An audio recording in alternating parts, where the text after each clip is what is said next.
तो ये घटना तो आप सबको याद ही होगी, जो कि टीएम कोयोशी में हाल ही में चल रही है, जिसमें अंकल की उम्र के गोगी को सट्टे की लत लग जाती है और सारे पैसे वो सट्टे में हार जाता है। जिसके बाद गोगी घर से भाग जाता है और अभी तक शो वालों ने ये नहीं दिखाया है कि गोगी कहाँ पर गया। तो इस आधी अधूरी स्टोरी को हम अपने अंदाज में पूरा करेंगे और गोगी के कई ऐसे राज भी खोलेंगे जो कि स्टोरी को और भी इंटरेस्टिंग बनाते हैं। लेकिन अगर अभी तक आपने चैनल को सब्सक्राइब नहीं किया है तो इसे जरूर कर लेना, क्योंकि आगे भी मैं आपके लिए ऐसे ही इंटरेस्टिंग स्टोरी लाता रहूंगा। तो कहानी की शुरुआत होती है वहाँ से, जब गोगी वो पैसे भी हार जाता है जो कि उसने सोसाइटी वाले और टप्पू सेना से उधार लिए थे। गोगी पैसे हारने के बाद अपने कमरे में बैठकर रोने लगता है और उसके दिमाग में बुरे बुरे ख्याल आने लगते हैं कि अगर वो अपने मम्मी पापा को इसके बारे में बताएगा तो उसे बहुत डांट पड़ेगी और उसका फोन भी छीन लिया जाएगा। तो इसी वजह से गोगी घर से भागने का फैसला बना लेता है। वो बिना बताए रात को घर से भाग जाता है। अगले दिन रोशन और सोडी को पता चलता है कि गोगी कहीं भाग गया है, क्योंकि उन्हें गोगी अपने कमरे में नहीं मिलता और गोगी टप्पू सेना के साथ भी नहीं होता है। तभी सारे गोकुलधाम सोसाइटी के लोग कंपाउंड में आ जाते हैं। तभी टप्पू सेना बताती है कि गोगी ने उन सब से पैसे उधार लिए हैं, लेकिन उन्हें अभी तक ये नहीं पता चलता कि गोगी ने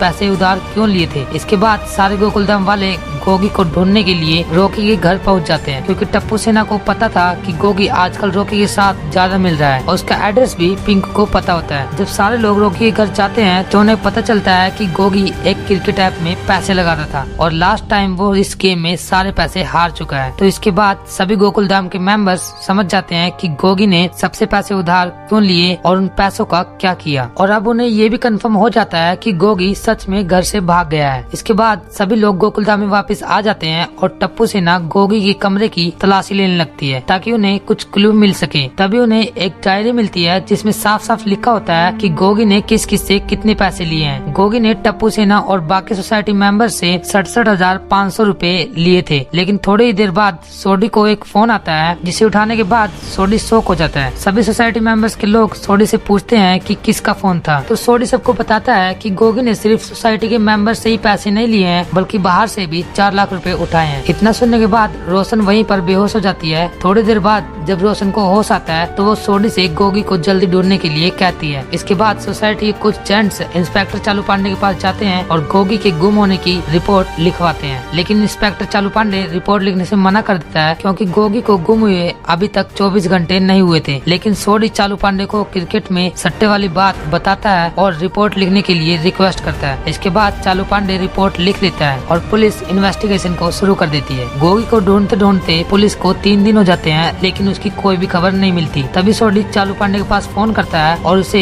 जल्दी ढूंढने के लिए कहता है। सोडी के इतने प्रेशर के बाद चालू पांडे इस केस में और ज्यादा पुलिस को लगा लेता है ताकि गोगी को जल्दी से ढूंढा जा सके। इसके बाद पुलिस मुंबई के पहाड़ी इलाकों में चली जाती है, जहां पर उन्हें गोगी मिल जाता है। लेकिन तभी गोगी खाई में कूदने वाला होता है, पर इंस्पेक्टर चालू पांडे उसे खाई में कूदने से बचा लेता है और उसे सही सलामत गोकुलधाम सोसाइटी में ले जाता है। गोगी बहुत डरा हुआ होता है कि वो सोसाइटी मेंबर वालों को क्या मुंह दिखाएगा और टप्पू सेना से नजरें कैसे मिलाएगा। थोड़ी देर बाद इंस्पेक्टर चालू पांडे गोगी को सोसाइटी में ले आता है। गोगी को देखकर उसके मम्मी पापा और अदर सोसाइटी मेंबर्स खुश हो जाते हैं। इसके बाद पुलिस गोगी से सारी बात पूछती है कि तुम्हें इसके बारे में किसने बताया। तो गोगी इंस्पेक्टर चालू पांडे को सारी बात बता देता है। इसके बाद पुलिस रॉकी के घर जाती है। रॉकी के माँ बाप पुलिस को देखकर डर जाते हैं और बहुत ही घबरा जाते हैं, लेकिन पुलिस रॉकी के घर पर उससे सवाल जवाब करने के लिए आई थी। रॉकी पुलिस के डर से सब कुछ सच सच बता देता है, लेकिन चालू पांडे सच सुनकर हैरान हो जाता है, क्योंकि गोगी को फंसाने के पीछे रॉकी का नहीं बल्कि किसी और का हाथ होता है। जब पुलिस गोकुलधाम वालों को इस बात के बारे में बताती है तो वो भी